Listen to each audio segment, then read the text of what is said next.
صدیوں پہلے کائنات میں ایک ایسا بے مثال پھول کھلا کہ جس کی پاکیزہ خوشبو نے زمانے میں پھیلی کفر و شرک اور ظلم و زیادتی کی بدبو کو ایمان و اسلام اور امن و سلامتی سے تبدیل کرنا شروع کر دیا۔ اس گل کی خوشبو صدیاں گزرنے سے کم نہیں بلکہ تیز سے تیز تر ہوتی چلی جا رہی ہے اور قیامت تک ہوتی رہے گی۔ وہ بے مثال گل سیدہ آمنہ کے پھول والد سیدہ بطول یعنی ہمارے پیارے رسول صلی اللہ علیہ وآلہ وسلم ہیں۔ یہی وجہ ہے کہ علماء و صلحاء اور محدثین و مفسرین آپ صلی اللہ علیہ وآلہ وسلم کی مبارک ولادت کے وقت اور مہینے کی عظمت و رفت کا خطبہ مختلف انداز میں پڑھتے آئے ہیں۔ جیسا کہ تقریباً 750 سال پہلے کے امام حضرت علامہ زکریا بن محمد بن محمود قزوینی رحمۃ اللہ تعالی علیہ فرماتے ہیں، ربیع الاول وہ مبارک مہینہ ہے جس میں اللہ پاک نے سید المرسلین صلی اللہ علیہ وآلہ وسلم کے وجود مسعود کے صدقے سارے جہان والوں پر بھلائیوں اور سعادتوں کے دروازے کھول دیے ہیں۔ اسی مہینے کی 12 تاریخ کو رسول اللہ صلی اللہ علیہ وآلہ وسلم کی ولادت ہوئی۔ کیسی شان والی ہے وہ گھڑی جس میں رسول خدا بے سہاروں کے آسرا صلی اللہ علیہ وآلہ وسلم تشریف لائے اور اس ساعت کو قیامت تک آنے والے مسلمانوں کے لیے دعا کی قبولیت کا وقت بنا دیا۔ جیسا کہ حضرت سیدنا شیخ عبدالعزیز دباغ رحمۃ اللہ تعالی علیہ فرماتے ہیں، جس مبارک گھڑی میں حضور سید عالم صلی اللہ علیہ وآلہ وسلم دنیا میں تشریف لائے وہ دعا کی قبولیت کا وقت ہے۔ اس ساعت کی مقبولیت کا وصف قیامت تک رہے گا۔ اس گھڑی میں روئے زمین کے غوث و کتب اور دیگر اولیاء کرام غار حرا کے پاس جمع ہوتے ہیں۔ جس کی دعا ان اولیاء کرام کی دعا کے موافق ہو جائے اللہ پاک اس کی دعا کو قبول فرماتا اور اس کی ضرورت پوری کرتا ہے۔ حضرت شیخ عبدالعزیز دباغ رحمۃ اللہ تعالی علیہ اکثر اپنے مریدین کو اس مبارک وقت میں قیام کی ترغیب ارشاد فرمایا کرتے تھے۔ اسی لیے عاشقان رسول اس رات کو عبادات و نوافل اور ذکر و اذکار میں گزارتے اور صبح صادق کے وقت دعا کا اہتمام کرتے ہیں۔ وہ مکان بڑی برکتوں کا خزینہ ہے کہ جہاں آپ صلی اللہ علیہ وآلہ وسلم دنیا میں جلوہ گر ہوئے۔ اسی لیے علماء و محدثین یہاں حاضری دیتے اور برکات پاتے ہیں۔ جیسا کہ تقریباً 826 سال پہلے کے بزرگ حضرت علامہ ابو الحسین محمد بن احمد جبیر اندلسی رحمۃ اللہ تعالی علیہ اس مکان اقدس کا ذکر کرتے ہوئے لکھتے ہیں، وہ مقدس جگہ جہاں ایک ایسی سعادت والی بابرکت گھڑی میں نبی پاک صلی اللہ علیہ وآلہ وسلم کی ولادت ہوئی، جنہیں اللہ کریم نے تمام جہانوں کے لیے رحمت بنا دیا۔ اس بابرکت جگہ پر چاندی چڑھائی گئی۔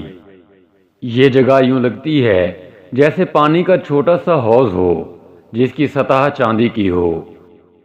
اس مٹی کی کیا بات ہے جسے اللہ پاک نے سب سے پاکیزہ جسم والے خیر الانام صلی اللہ علیہ وآلہ وسلم کی جائے ولادت ہونے کا شرف بخشا۔ یہ مبارک مکان ربیع الاول میں پیر کے دن کھولا جاتا ہے، کیونکہ ربیع الاول حضور اکرم صلی اللہ علیہ وآلہ وسلم کی ولادت کا مہینہ اور پیر ولادت کا دن ہے۔ لوگ اس مکان میں برکتیں لینے کے لیے داخل ہوتے ہیں۔ مکہ مکرمہ میں یہ دن ہمیشہ سے یوم مشہود ہے، یعنی اس دن لوگ جمع ہوتے ہیں۔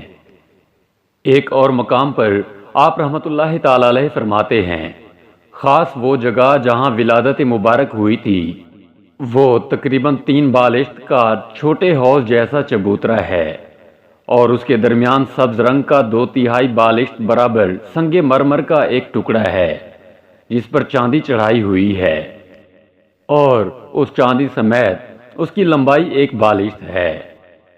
ہم نے اس مقدس جگہ سے اپنے چہرے مس کیے جو زمین پر پیدا ہونے والی سب سے افضل ذات کی ولادت گاہ بنی اور سب سے اشرف اور پاکیزہ نسل والی ذات سے مس ہوئی، اور ہم نے نبی کریم صلی اللہ علیہ وآلہ وسلم کی ولادت گاہ سے برکتیں لے کر نفع حاصل کیا۔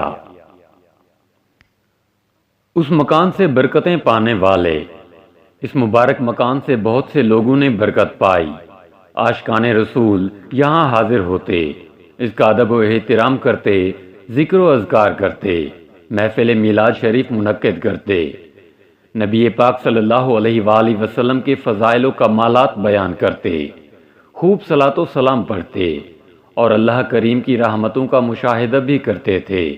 چنانچہ 600 سال پہلے کے عظیم محدث حضرت علامہ ابن ناصر الدین دمشقی رحمۃ اللہ تعالی علیہ فرماتے ہیں، جب میں نے 814 ہجری میں حج کیا تو اس مسجد میں حاضر ہوا اور جائے ولادت کی زیارت کی۔ الحمدللہ میں نے اس مکان شریف کی زیارت کی ہے اور اس سے برکت حاصل کی ہے۔ شیخ المحدثین حضرت امام عبد الرحیم بن حسین عراقی رحمۃ اللہ تعالی علیہ نقل فرماتے ہیں، خلیفہ ہارون الرشید کی والدہ خیزوران نے ولادت مصطفیٰ والا مکان خرید کر مسجد بنائی۔ اس سے پہلے جو لوگ اس میں رہتے تھے ان کا بیان ہے، اللہ پاک کی قسم، اس گھر میں ہمیں نہ کوئی مصیبت آئی نہ کسی چیز کی حاجت ہوئی۔ جب ہم یہاں سے چلے گئے تو ہم پر زمانہ تنگ ہو گیا۔ شارح بخاری حضرت سیدنا امام احمد بن محمد قسطلانی رحمۃ اللہ تعالی علیہ فرماتے ہیں، ولادت باسعادت کے دنوں میں محفل میلاد کرنے کے فوائد میں سے تحریر شدہ فائدہ ہے کہ اس سال امن و امان رہتا ہے۔ اللہ پاک اس شخص پر رحمت نازل فرمائے جس نے ماہ ولادت کی راتوں کو عید بنا لیا۔ حضرت شاہ ولی اللہ محدث دہلوی رحمۃ اللہ تعالی علیہ فرماتے ہیں، میں مکہ معظمہ میں میلاد شریف کے دن رسول اللہ صلی اللہ علیہ وآلہ وسلم کی جائے ولادت پر حاضر تھا۔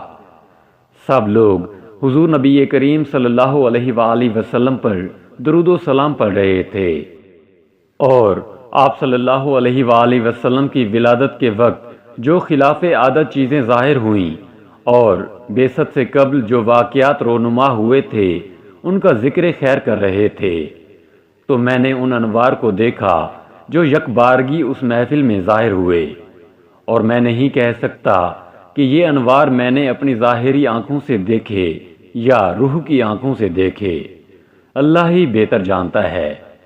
بہرحال جو بھی معاملہ ہوا، جب میں نے ان انوار و تجلیات میں غور کیا تو پتہ چلا کہ یہ انوار ان فرشتوں کی طرف سے ظاہر ہو رہے ہیں جو اس طرح کی نورانی اور بابرکت محافل میں شریک ہوتے ہیں، اور میں نے یہ بھی دیکھا کہ ان فرشتوں سے ظاہر ہونے والے انوار اللہ کی رحمت کے انوار سے مل رہے ہیں۔ امام محمد بن جعفر اللہ ابن ظہیر رحمۃ اللہ تعالی علیہ اپنی کتاب الجامع اللطیف کے صفحہ نمبر 285 پر لکھتے ہیں کہ ہر سال مکہ شریف میں 12 ربیع الاول کی رات کو اہل مکہ کا یہ معمول ہے کہ قاضی مکہ جو کہ شافعی ہیں، مغرب کی نماز کے بعد لوگوں کے ایک جمع غفیر کے ساتھ مولد شریف یعنی ولادت گاہ کی زیارت کے لیے جاتے ہیں۔ ان لوگوں میں دیگر تینوں مذاہب فقہ کے قاضی، اکثر فقہا، فضلاء اور اہل شہر ہوتے ہیں۔ ان کے ہاتھوں میں فانوس اور بڑی بڑی شمعیں ہوتی ہیں۔